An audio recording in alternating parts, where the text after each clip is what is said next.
Hey everyone, and welcome back to the channel! Today, we're taking a giant leap from our home planet to ask a question that's becoming more science than fiction. Are we truly ready for a Mars colony? We talk a lot about the rockets, the habitats, and the science. But what about the single most complex system we're sending to the red planet?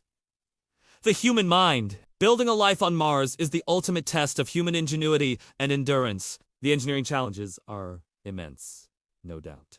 But the psychological hurdles might be even higher. Imagine living in a small, confined space with the same few people for years. The nearest help is millions of miles and a months-long journey away. There's no fresh air, no blue sky, no walking in a forest. Everything you know and love is a pale blue dot in the night sky.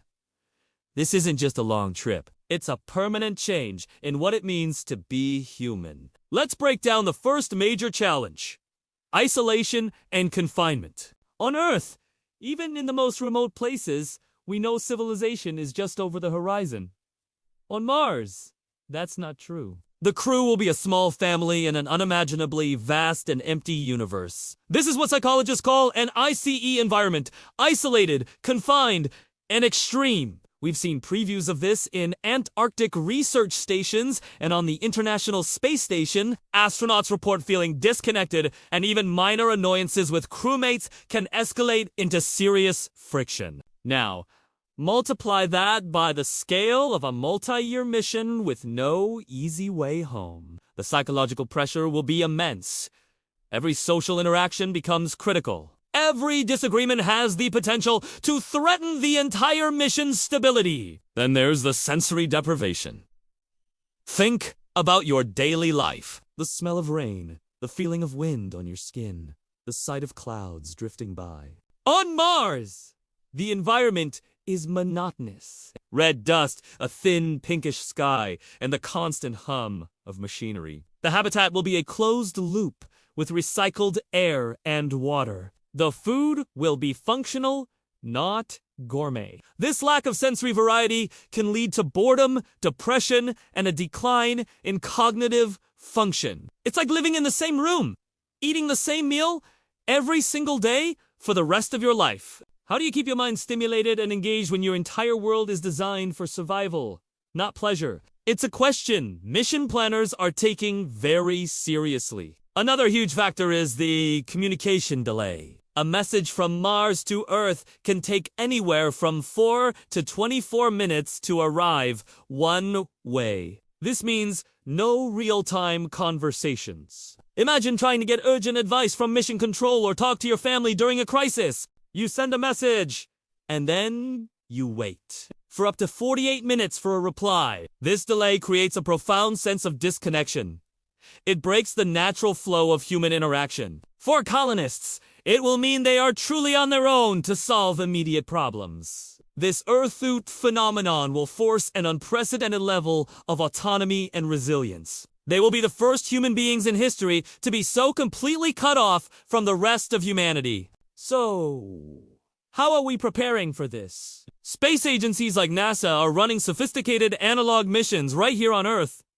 Projects like High Seas in Hawaii simulate Martian habitats, placing crews in isolation for months at a time. They study group dynamics, stress responses, and coping mechanisms. They test everything from conflict resolution strategies to virtual reality systems designed to combat sensory monotony. These simulations help identify personality traits best suited for long-duration missions. People who are resilient, adaptable, and highly cooperative. It's not just about finding the smartest scientists or the best engineers. It's about finding the most stable and psychologically robust individuals who can form a cohesive team.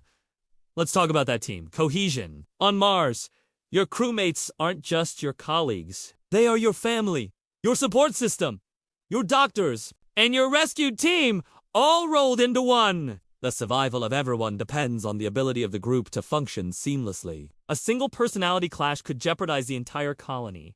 That's why crew selection is so rigorous. They look for what is called expeditionary behavior, the ability to put the group S needs above your own. To communicate clearly and respectfully, and to maintain a positive attitude even when things get tough. Think of it as building the most important team in human history.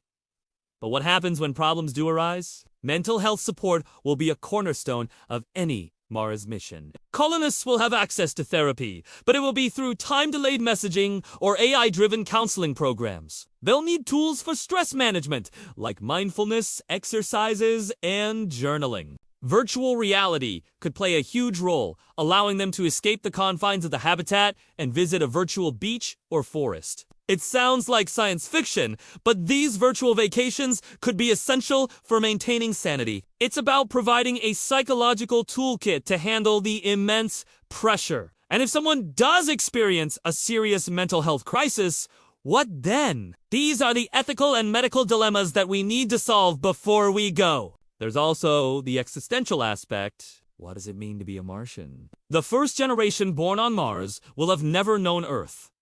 Their bodies will adapt to the lower gravity, but their minds will be shaped by a completely different world. Earth will be a myth, a story told by their parents. This raises fascinating questions about identity and culture. Will they feel connected to humanity on Earth? Or will they see themselves as something new, a separate branch of our species? This psychological evolution will be one of the most profound outcomes of our journey to Mars. So, are we ready? The honest answer is, we're getting there. The technical challenges of landing and living on Mars are being solved one by one. The psychological challenges, however, are a moving target. We are learning more about the human mind's resilience and fragility every day from astronauts on the ISS and crews in analog missions. The key is preparation. We need to select the right people, train them relentlessly for the psychological stresses, and give them the tools to not just survive, but to thrive. A successful Mars colony won't just be a triumph of engineering. It will be a testament to the strength of the human spirit. It will prove that we can carry our hopes, our dreams, and our sanity to another world. The journey to Mars is the ultimate test of what it means to be human. It challenges us to understand ourselves better, to build stronger communities, and to face the unknown with courage and intelligence. While the physical distance is vast, the psychological journey is one we must all take together by supporting the research and the brave individuals who will one day call the Red Planet home. What do you think? Are the psychological hurdles too high, or is humanity destined to overcome them? Let me know your thoughts in the comments below. It's a conversation worth having. Thanks for watching, and if you enjoyed this deep dive into the human side of space exploration, don't forget to like this video and subscribe for more content. See you next time!